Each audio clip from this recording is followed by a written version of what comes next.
بسم اللہ الرحمن الرحیم۔ معزز و محترم حاضرین و سامعین کرام، آج ہمارا موضوع ہے ایک ایسا وظیفہ جو ولیوں کے سردار حضرت امام حسن بصری رحمۃ اللہ تعالیٰ علیہ، جو ڈائریکٹ حضرت علی المرتضیٰ کرم اللہ تعالیٰ وجہہ فی الدارین کے شاگرد ہیں، صوفیاء کے بھی سردار ہیں، مفسرین، محدثین، فقہاء کے بھی سردار ہیں، سید التابعین ہیں۔ ان سے ایک وظیفہ ہے کہ آپ کی خدمت میں ایک آدمی حاضر ہوا، اس نے کہا کہ سرکار ہمارے ہاں بارشیں نہیں ہوتیں، تو آپ نے ایک وظیفہ اسے عطا فرمایا کہ یہ کام کرو، انشاءاللہ بارشوں کی کثرت ہو جائے گی۔ دوسرا آدمی آیا کہ جناب بڑا عرصہ ہو گیا میری شادی ہوئی، میرے ہاں اولاد نہیں ہو رہی، تو سرکار نے اسے بھی وہی وظیفہ عطا فرمایا۔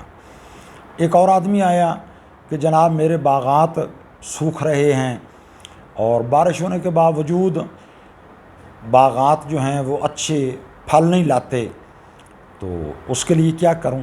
آپ نے وہی وظیفہ اس کو بھی عطا فرمایا۔ ایک اور آدمی آیا کہ جناب میرے گناہ بہت ہیں، تو میں کیا کام کروں؟ آپ نے وہی وظیفہ جو پہلے 3 آدمیوں کو بتایا تھا اس کو بھی وہی وظیفہ بتایا۔ تو جب وہ آدمی چلے گئے تو ایک بڑے عالم دین نے آپ سے پوچھا کہ جناب عالی، آپ نے یہ 3-4 آدمیوں کو ایک ہی وظیفہ بتایا، یہ آپ نے کہاں سے وظیفہ لیا؟ تو آپ نے فرمایا بھائی یہ ان تمام کاموں کے لیے یہ وظیفہ اللہ تبارک و تعالیٰ نے بتایا ہے اور قرآن مجید میں موجود ہے۔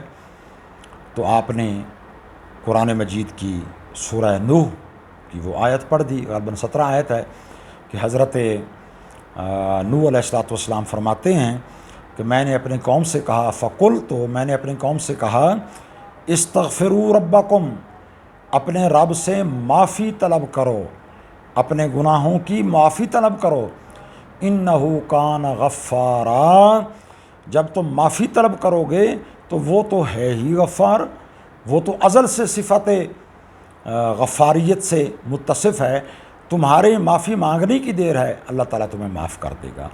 تو جو آدمی اپنے گناہوں کی بخشش چاہے وہ استغفار کرے۔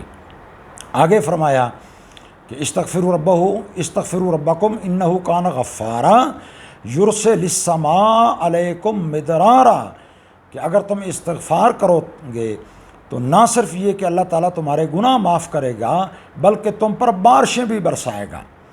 اب انزال کی نسبت علماء جانتے ہیں کہ ارسال میں زیادہ زور پایا جاتا ہے کہ اللہ پاک بے شمار تم پر بارشیں برسائے گا، یرسل السماء برسائے گا، مدرارا موسلا دھار بارشیں، وَيُمْدِدْكُمْ بِأَمْوَالٍ، اور مالوں کے ساتھ تمہاری مدد کرے گا۔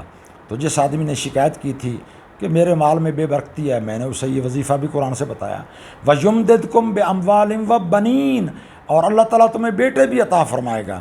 تو جس نے شکایت کی کہ میرے ہاں اولاد نرینہ نہیں ہو رہی، تو یہ بھی میں نے قرآن سے اس کو وظیفہ بتایا، وَيُمْدِدْكُمْ بِأَمْوَالٍ وَبَنِينَ وَيَجْعَلْ لَكُمْ جَنَّاتٍ وَيَجْعَلْ لَكُمْ أَنْهَارًا، اور اللہ تبارک و تعالیٰ تمہارے لیے باغات مہیا فرما دے گا، اور ان باغوں کے اندر اتنا پانی کثرت سے دے گا بارشوں کی صورت میں، نہری سسٹم کی صورت میں، کہ نہریں رواں ہو جائیں گی۔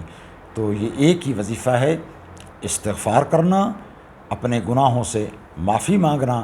اگر آدمی استغفار کرنے لگ جائے تو گناہ بھی معاف ہو جاتے ہیں، اللہ تبارک و تعالیٰ مال میں بھی برکت عطا فرما دیتا ہے۔ جن کی اولاد نہ ہو وہ اگر اس نیت سے استغفار کریں، اللہ تعالیٰ سے اپنے گناہوں کی معافی مانگیں، تو اللہ تبارک و تعالیٰ ان کو اولاد بھی عطا فرمائے گا۔ اور جن کے اموال کم ہیں تو وہ اگر استغفار کریں گے، دل سے اپنے گناہوں کی معافی مانگیں گے، تو اللہ تبارک و تعالیٰ ان کے اموال میں بھی برکت نازل فرمائے گا، اور ان کے فصلیں اور ان کے پھل بھی خوب اچھی طرح ہوں گے۔ وما علیہ الا البلاغ المبین۔